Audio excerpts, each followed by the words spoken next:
চলো normal chicken বলে একটু চিলি চিকেন খাওয়া যাক, কিন্তু তার জন্য তো বানাতে হবে। তো তার জন্য চলো আগে চিকেনগুলোকে ম্যারিনেট করে নিই।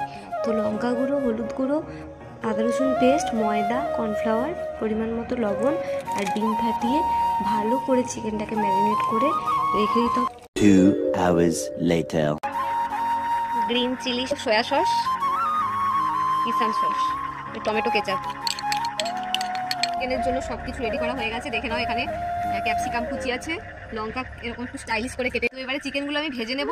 তো চলো দেখি চিকেনগুলো ভেজে নিই, তারপরে চিলি চিকেনটা যখন করছি দেখাচ্ছি তোমাদের।